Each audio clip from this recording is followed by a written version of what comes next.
Hi everyone, welcome to our channel. ఈరోజు capsicum fry ఎలా చేయాలో చూద్దాం. క్యాప్సికమ్ ఫ్రై కోసం ముందుగా ఒక మిక్సీ జార్లోకి పుట్నాల పప్పు తీసుకొని గ్రైండ్ చేసుకొని పక్కన ఉంచుకోవాలి. ఇప్పుడు ఒక ప్యాన్ పెట్టుకొని అందులోకి ఒక స్పూన్ ఆయిల్ తీసుకోవాలి. ఆయిల్ని ప్యాన్ మొత్తం స్ప్రెడ్ చేసుకొని పోపు వేసుకుందాం. పోపు కోసం ఒక ఎండుమిరపకాయ మధ్యలోకి చీరుకొని వేసుకోవాలి. అందులోకి పావు స్పూన్ మినప్పప్పు, పావు స్పూన్ శనగపప్పు, పావు స్పూను జీలకర్ర, ఆవాలు వేసుకొని వేయించుకోవాలి. పోపు వేగిన తర్వాత అందులోకి ఒక ఉల్లిపాయ సన్నగా తరిగినది, ఒక రెబ్బ కరివేపాకు వేసుకొని కొంచెం ట్రాన్స్పరెంట్ కలర్ వచ్చేదాకా వేయించుకోవాలి.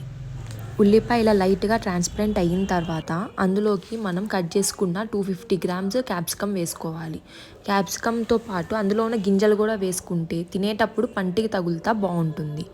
క్యాప్సికమ్ త్వరగా మగ్గటం కోసం చిటికెడు పసుపు, హాఫ్ స్పూను ఉప్పు వేసుకోండి. ఉప్పు రుచికి తగినట్టు మీరు అడ్జస్ట్ చేసుకోండి. ఒకసారి బాగా మిక్స్ చేసి మూత పెట్టి క్యాప్సికమ్ని మగ్గనివ్వాలి. క్యాప్సికంలో వాటర్ ఉంటుంది. ఆ వాటర్ మొత్తం ఎవాపరేట్ అయిపోయి బాగా మగ్గిపోయేదాకా మనం క్యాప్సికమ్ని ఫ్రై చేసుకోవాలి. ఇలా మధ్యలో మూత తీసి అడుగంటకుండా కలుపుకుంటూ ఉండాలి. ఆల్మోస్ట్ కుక్ అయిపోయింది. ఇంకా ఒక 2 to 3 minutes కుక్ అయితే సరిపోతుంది. క్యాప్సికంలో ఉన్న వాటర్ అంతా బాగా ఎవాపరేట్ అయిపోయి బాగా మగ్గిపోయింది.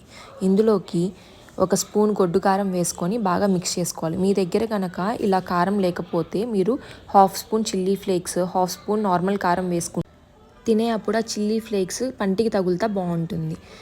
అవి వేపించుకున్న తర్వాత అందులోకి 2 స్పూన్స్ ఇందాక మనం పొడి చేసి పెట్టుకున్న పుట్నాల పప్పు వేసుకొని ఆ పుట్నాల పప్పు అంతా బాగా కలిసేదాకా ఫ్రై చేసుకోవాలి. మిగిలిన పుట్నాల పప్పు ఫ్రిడ్జ్లో పెట్టుకుంటే 3 to 6 months ఈజీగా స్టోర్ అవుతుంది. ఫైనల్గా కొంచెం కొత్తిమీర గార్నిష్ చేసుకుంటే మన క్యాప్సికమ్ ఫ్రై రెడీ అయిపోయింది.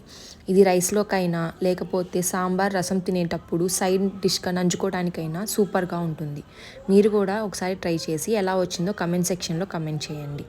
అలాగే మీకు కనుక ఈ వీడియో నచ్చినట్లయితే please do like and subscribe our channel.